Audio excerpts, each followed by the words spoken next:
بسم اللہ الرحمن الرحیم الحمدللہ وکفا وسلام علی عبادہ الذین اصطفی محمد واہل بیتہ الطیبین۔ آج میں منت اور نظر جو کہ ہمارے معاشرے میں بہت رائج ہے، اس کے حوالے سے کچھ احکامات شرعیہ ہیں جن کا بتانا ضروری سمجھتی ہوں تاکہ ہم اس عمل سے استفادہ کریں اور قرب خدا حاصل کر سکیں۔ اور ان لوگوں کے لیے بھی ایک جواب ہے اس میں کہ جو کہتے ہیں کہ نظر ماننا منت ماننا درست نہیں ہے اور یہ تو جو ہے ان افعال کو وہ شرک کے دائرے میں داخل کر دیتے ہیں، تو ایسا ہرگز نہیں ہے۔ یہ ان کی کم علمی اور معرفت کی کمزوری ہے۔ اگر تاریخ کا مطالعہ کریں، قرآن کا مطالعہ کریں تو اس سے ہمیں پتہ چلے گا کہ منت اور نظر جو ہے یہ ایک پسندیدہ فعل ہے جو تمام انبیاء اور گزشتہ امتوں میں بھی رائج تھا، اور اسلام میں بھی اس کی مشروعیت ثابت ہے۔ اگر قرآن میں ہی دیکھیں تو ہمیں نظر کے حوالے سے، منت کے حوالے سے بہت سے واقعات ملتے ہیں۔ اس میں سے ایک واقعہ حضرت مریم کی پیدائش کے حوالے سے ہے کہ جس میں خدا جناب مریم کی والدہ کو یہ کے حوالے سے جو واقعہ ہے اس کو نقل کرتے ہوئے اللہ فرماتا ہے، اس وقت کو یاد کرو جب عمران کی زوجہ نے کہا کہ پروردگار، میں نے اپنے شکم کے بچے کو تیرے گھر کی خدمت کے لیے نذر کر دیا ہے۔ اور پھر اس کے علاوہ سورہ مریم میں دیکھیں تو حضرت عیسیٰ کی پیدائش کا جو واقعہ ہے اس میں اللہ نے فرمایا کہ پھر اس کے بعد کسی انسان کو اگر تو دیکھے، جناب مریم سے یہ فرمایا کہ اس کے بعد اگر تو کسی انسان کو دیکھے تو کہہ دے کہ میں نے رحمان کے لیے روزہ کی نذر کر لی ہے، لہٰذا آج میں کسی انسان سے بات نہیں کر سکتی۔ تو اس کے علاوہ واقعہ موجود ہے جو پنجتن پاک علیہ السلام کے حوالے سے موجود ہے کہ انہوں نے جب امام حسن اور امام حسین علیہ السلام بیمار ہوئے تھے تو تمام اہل خانہ نے 3 دن کے روزے کی منت مانی تھی، تو اللہ نے اس عمل کو اتنا پسند کیا کہ آیات نازل کی ان کی شان میں۔ تو ان چیزوں سے ہمیں یہ ثابت ہوتا ہے کہ نظر ماننا، منت ماننا یہ اللہ کے نزدیک محبوب ہے اور یہ خالق حقیقی کے زیادہ قرب حاصل کرنے کا سبب بنتا ہے، تو اسی لیے یہ مومنین میں رائج ہے۔ تو اب آتے ہیں اس کے مطلب کی طرف کہ اس کا مطلب کیا ہے۔ نظر اور منت کا مطلب ایک ہی ہے، یعنی اس کے مطلب میں فرق نہیں ہے۔ اور وہ مطلب کیا ہے کہ منت کا، نظر کا لغوی مطلب یہ ہے کہ اپنے اوپر کسی چیز کو لازم قرار دے دینا، اور فقہ کی اصطلاح میں اس کا مطلب یہ ہے کہ انسان اپنے اوپر واجب کر لے کہ اللہ کی رضا کے لیے کوئی اچھا کام کرے گا یا کوئی ایسا کام جس کا نہ کرنا بہتر ہو اس کو ترک کر دے گا۔ بس یہ ہے منت۔ یہ اس کا مطلب جو ہے، فقہی مطلب جو ہے اس کا سمجھنا بہت ضروری ہے تاکہ ہم کہیں ایسی منت نہ مان لیں کہ جو واقعہ ہی نہ ہو۔ تو ہمیں اس کے مطلب پہ غور کرنا ضروری ہے کہ اپنے اوپر واجب کر لے کہ اللہ کی رضا کے لیے کوئی اچھا کام کرے گا یا کوئی ایسا کام جس کا نہ کرنا بہتر ہو اس کو ترک کرے گا۔ اور ہماری معاشرے میں منت مانتے ہوئے اس چیز کو نظر انداز کیا جاتا ہے، جو کہ میں اب بتانے والی ہوں وہ یہ ہے کہ اس میں صیغہ زبان سے جاری کرنا ضروری ہے۔ یعنی منت ایک ایسا فعل ہے کہ اس کو آپ نے مطلب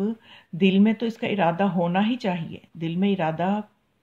کافی نہیں ہے بلکہ زبان سے صیغہ جاری کرنا شریعت کہتی ہے کہ ضروری ہے۔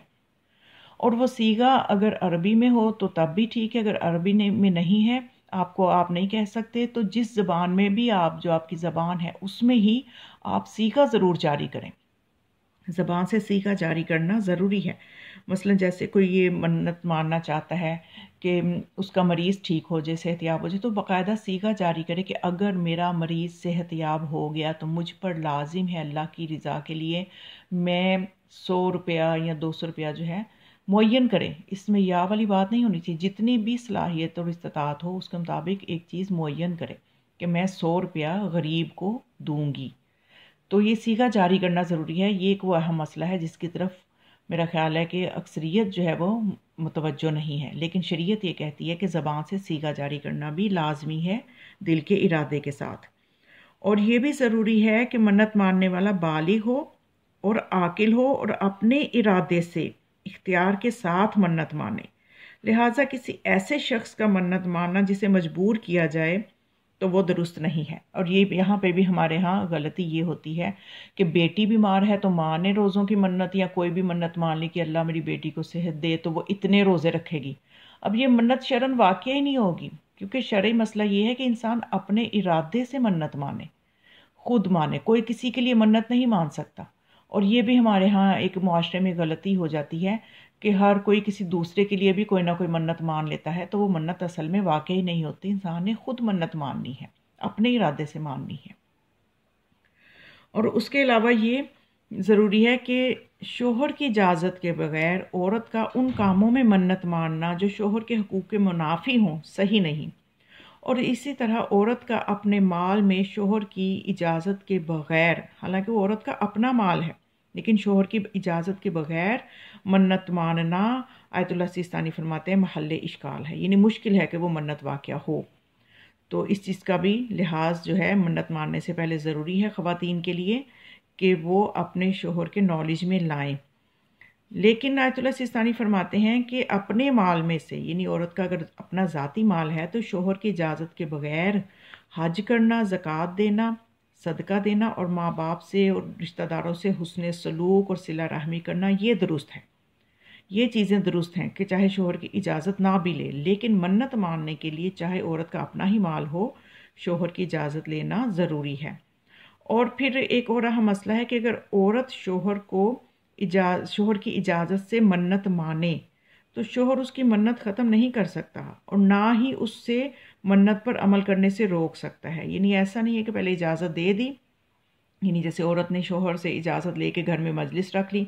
منت مان لی کہ میں مجلس کرواؤں گی، مشکل آسان ہوئی، مجلس کروانے لگی، تو اب شوہر نے کہنا شروع کر دیا کہ یہ آپ نہ کروائیں، یہ مسئلہ ہے یا وہ مسئلہ ہے، تو اب وہ روک نہیں سکتا، اب عورت کے لیے عمل کرنا لازم ہو جائے گا کہ اس پہ عمل کرے۔ اور اسی طرح بیٹا باپ کی اجازت کے بغیر جو ہے منت مانے، تو اگر بیٹا باپ کی اجازت کے بغیر یا اس کی اجازت سے منت مانے تو ضروری ہے کہ اس پر عمل کرے۔ لیکن یہاں پہ دیکھیں ماں باپ کے حوالے سے کتنا مقام ہے شریعت میں کہ شرعی مسئلہ یہ ہے کہ اگر باپ یا ماں اس سے اس کام سے کہ جس کی اس نے منت مانی ہو اس بیٹے نے، اس طرح منع کریں کہ ان کے منع کرنے کے بعد اس پر عمل کرنا اس کے لیے بہتر نہ ہو، تو پھر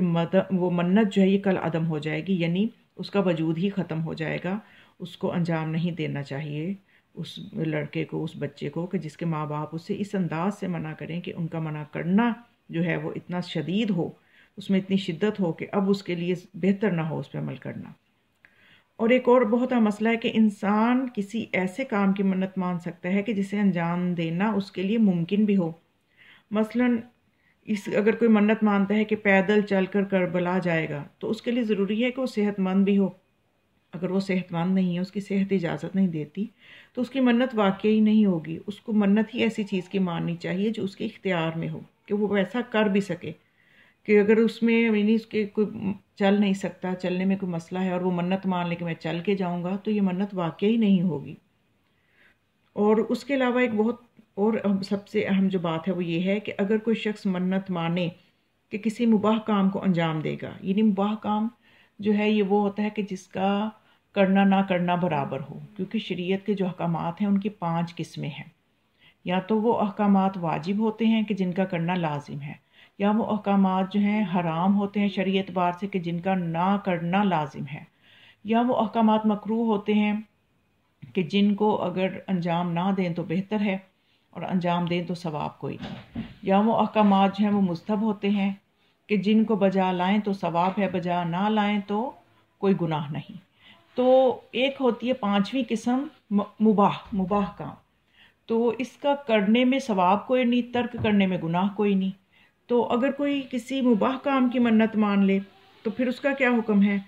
کہ اگر کوئی شخص منت مانے کہ کسی مباح کام کو انجام دے گا یا ترک کرے گا،